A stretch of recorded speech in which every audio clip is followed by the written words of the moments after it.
What's the purpose of spanning tree protocol? Well, spanning tree protocol is designed to prevent loops from occurring within a layer 2 topology. Do we have a loop in this layer 2 topology? Look very closely. Is there a loop?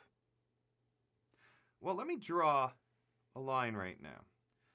If server X sends a frame,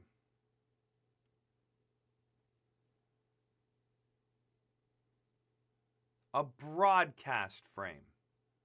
What does a switch do with a broadcast frame? If you said it floods it out all ports except the port it came in on, you are correct. So let's flood it out all ports except the port it came in on. Who's going to receive this flooded frame right now? That's right, our switch on the right-hand side. What does the switch on the right-hand side do when it receives a broadcast frame? Floods it out all ports except the port it came in on. Exactly. So let's flood it out here. And then let's flood it out this way. Whoa, wait a second. You see what's happening here, folks? You see how that same frame left the switch on the left-hand side, was flooded out, reaches the switch on the right-hand side, gets flooded out, and now it's coming back. See how it's coming back on the topology? We have a loop here. The frame's looping around.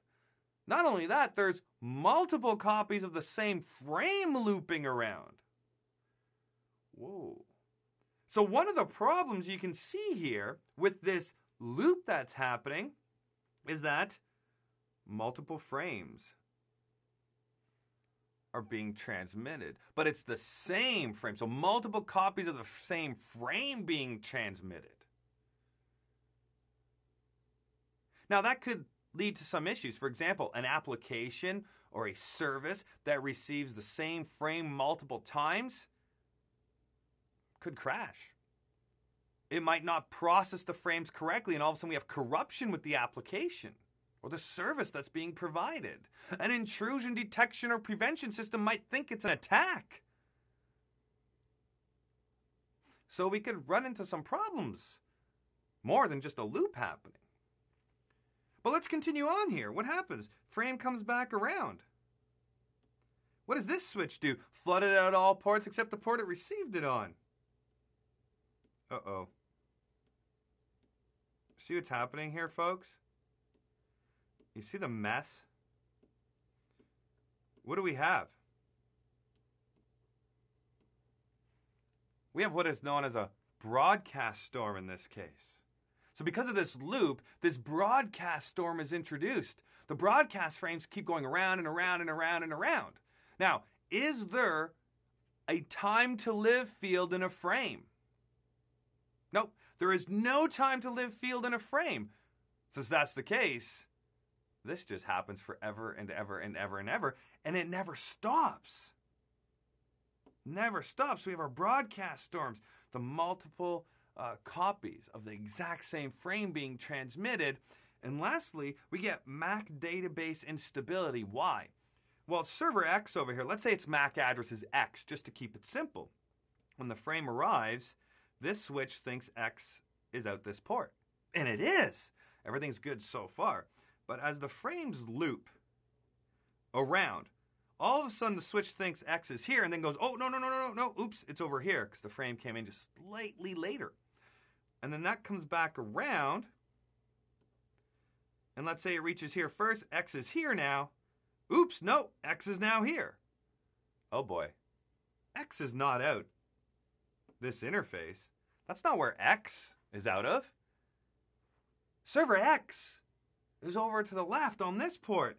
But you see, the MAC table and the way that switches learn and populate the MAC table is going to constantly change because of this broadcast storm that is happening within this layer 2 topology. Now, why is this happening? Because we have redundancy, which is giving us high availability. And we want this. We want multiple paths in the layer 2 topology. So if this link fails here, then traffic goes this way. But if this link fails, then traffic goes this way. So we want this redundancy. However, look what happens. We get broadcast storms, multiple frame copies, MAC database instability. So what do we need? We need spanning tree protocol, because spanning tree protocol blocks certain ports in the topology, so there's only one active path at any given time. So in this case, spanning tree protocol, let's say it blocks this port. If it blocks that port from sending and receiving traffic, then the traffic goes this way. And if all of a sudden a failure happens elsewhere within this topology, for example, let's say segment 1 fails, bam, goes down. Well, then spanning tree protocol unblocks this port here, and then our traffic flow is now this way. So we have our redundancy still, we have our high availability, but we're only using one of those links within the topology to prevent the broadcast storms, the multiple frame transmissions, and the MAC database instability. So we need spanning tree protocol to have a stable layer 2 infrastructure.